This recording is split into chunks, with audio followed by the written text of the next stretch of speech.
With her devoted golden dog Buddy by her side, Kate sat on the front porch, tears running down her cheeks. Welcome to USA Stories channel. Do not forget to subscribe and activate the bell button to receive all new updates. Now let's go to the story. Where's Jimmy, Buddy? How is my little kid doing? With tears in her eyes, she stared at the empty gate that her 8-year-old son was supposed to have arrived at hours before. Buddy had gone to get Jimmy up from the bus stop as required, but he came back by himself. When Kate found out that Justin, Jimmy's father, was still at work, her initial optimism that he had picked him up from school vanished. Jimmy had left the premises alone, according to a call to the school. Kate gripped Jimmy's teddy bear and stared at the gate, her dread growing.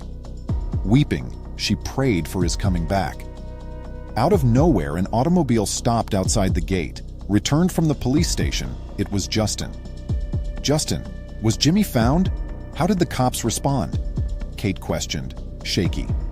Justin's expression was riveted in concern.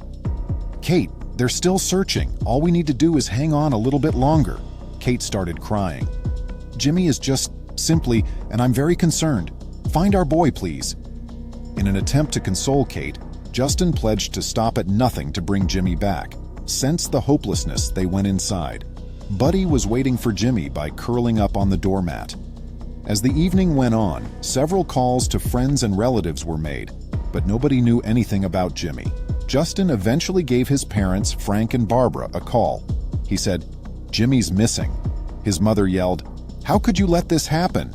"Mom, now is not the moment. We have to locate Jimmy," Justin answered, ending the conversation. Distressed by the abduction of their grandchild, Barbara and her husband Frank drove to their son's home. Barbara went over to Kate when they got there. She was crying on the couch. How on earth did Kate allow this to occur? Our grandson was meant to be under your care. How are you so irresponsible? Kate was very hurt by Barbara's remarks. Barbara, I didn't let this happen. Kate sobbed in response. You accusing me is unbelievable. Jimmy needs to be our first priority. Just please leave me alone. After Justin gave her Jimmy's picture, Kate told them what her little son had been wearing when they had last seen him. A comprehensive search was initiated by the community and the cops. They also spoke with Jimmy's neighborhood-dwelling classmates. He was content. One of my classmates said, "He told me he was excited about something." "Did he tell you what he was excited about?" Officer Matthew inquired. "No, we were eager to get home when the bell rung earlier. The first person to leave class was Jimmy."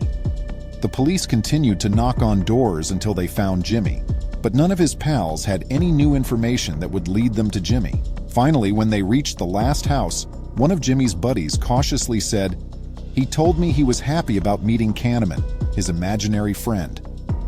Jesus, Kahneman officer is not real. Kate exclaimed, "It's a made-up character that Justin and I created. Whenever Jimmy threw tantrums, we'd tell him that Kahneman would not bring him any more candies to get him to behave."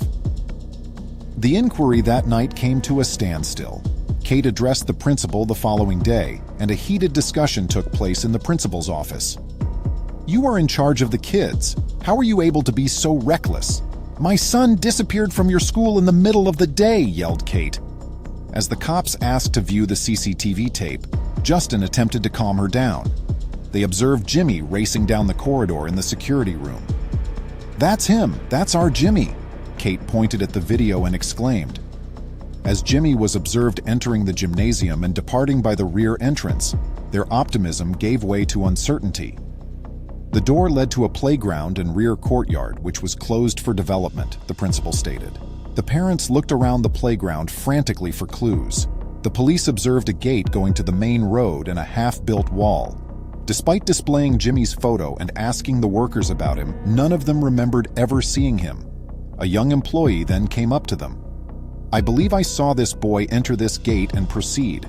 I returned to collect my phone when we were eating lunch in the cafeteria," he stated. Hopeful parents demanded further information. He seemed a little uneasy and was by himself. He was waving and grinning as he made his way toward an automobile. The worker recalled, "He got in and the car sped away." "What memories do you have of the car? The hue? The chauffeur?" Justin begged. "No, I wasn't really attentive." The employee said, I believe it was a white car, but I'm not sure," leaving Kate and Justin clinging to a glimmer of hope. "Could it be kidnapping?" To Kate, Justin murmured. Being a wealthy realtor in the city, he believed that his son may have been kidnapped and held for ransom. But why would he grin as he walked up to the car? What if our son actually knew this person? That's it, Justin. And that's it. Perhaps the person who stole him was someone he knew, someone we all know. However, who? Officer Matthew chose not to draw any quick judgments just yet, though. Despite Kate's reasonable suspicions, the police reassured the couple that they would keep looking for their kid and delegated the task to the department to look into further. The search grew more intense over the next few days, but it was fruitless. The mystery was exacerbated by the useless CCTV video near Jimmy's school, which was caused by malfunctioning cameras. Kate's sadness deepened. She sobbed and clutched Jimmy's shirt one day, asking, "Is he even alive?" Justin tried to soothe her, trying to be strong. "He is doing okay. He'll shortly return home." However, Justin had begun to lose hope in his heart as well. The family's sorrow was alleviated when Barbara and her spouse expressed regret for previous charges. Amid their grief, they were aware that Buddy was gone. After frantically scanning the area, Buddy came back with Jimmy's backpack, which included a terrifying discovery, a doll's head that had been severed with the words, "Find him if you can." Startled, Justin and Kate hurried to the police precinct. It has been 7 days since Jimmy vanished. Officer Matthew, taken aback by the facts, demanded an urgent inquiry and support. Buddy had located Jimmy's backpack, and the police searched the area, but they had no leads. The video of Buddy getting the bag was the only hint, not even with the assistance of K9 units. "Officers, please locate our son. After noticing the message in the doll, we're afraid for Jimmy's life," sobbed Justin. Kate closed herself in their room and remained silent, her body paralyzed with shock and sadness. All her dreams had been dashed when Jimmy's clothing and shoes, a message, and a mangled doll's head were found. "Kate, come out of the room." When Justin knocked on Kate's door, her reaction broke my heart. "Go away from me. You and those policemen can't even find my kid, and I want him back." Later on, Kate had an epiphany. With Justin trailing behind, she rushed out of the home and halted close to the collapsed structure where Buddy had discovered Jimmy's bag. This location is one I recall. "Do you recall that horrible accident from last year, Justin?" she inquired. "Yes, I do recall. Jimmy was among the children playing here," Justin said, perplexed by the link. "Consider, how did Jimmy's bag get here in this same location at the same time that he was hurt the previous year?" There seemed to be a connection between their son's absence and the accident, as Kate said. "It feels like someone was trying to tell us something." This is Grace. It makes sense why Jimmy was able to identify the driver. Remember that she got hurt when the wall collapsed? But I left Jimmy when she sought for aid because I was so desperate to save her. Feeling guilty, she cried out, "I left her to die." What if it's a kind of retaliation? Do you recall how, when she left our neighborhood, she glanced at me? Now scared, Justin consented to phone the police.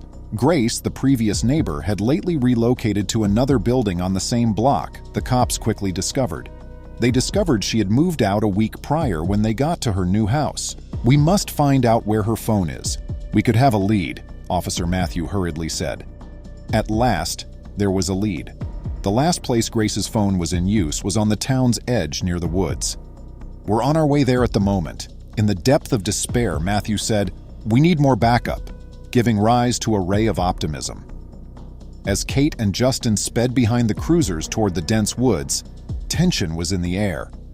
Their hearts raced as they edged nearer, fearing much darker things than they could have ever imagined. Officer Matthew asked the pair to wait while he searched, but Kate's desperate search for her kid drove her over the line. Kate disregarded the police's cautions and proceeded into the dense woods while Justin and the officers were busy looking for updates. "Hi, Jimmy. Tom. Where are you, Jimmy, my love? It's Mama. Are you out there, Jimmy?" Abruptly, she was struck in the head and became unconscious. Kate awoke in a dark hut, tied, and saw Grace in front of her. "Oh, Kate, you've woken up at last," Grace said in a shivering voice. "Oh, by the way, I finished him," Grace chuckled ominously. "Please, just say no. Where is Jimmy?"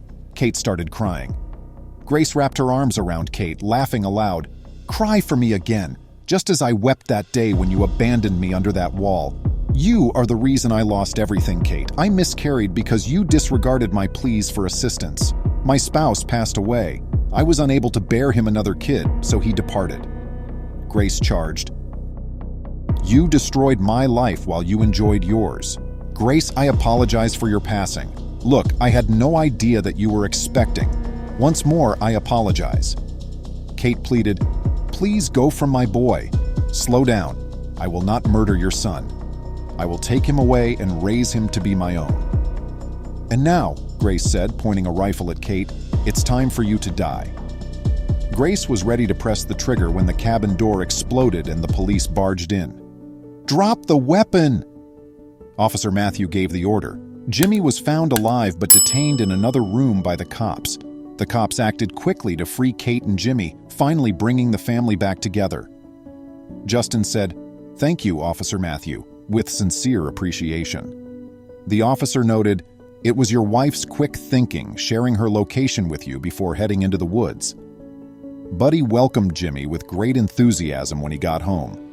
Jimmy's safe homecoming was welcomed by the family with a mixture of joy and sorrow.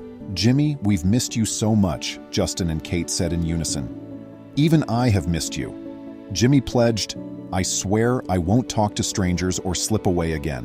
After everything, Justin and Kate reaffirmed their resolve to follow their gut feelings and stick together no matter what obstacles life threw at them.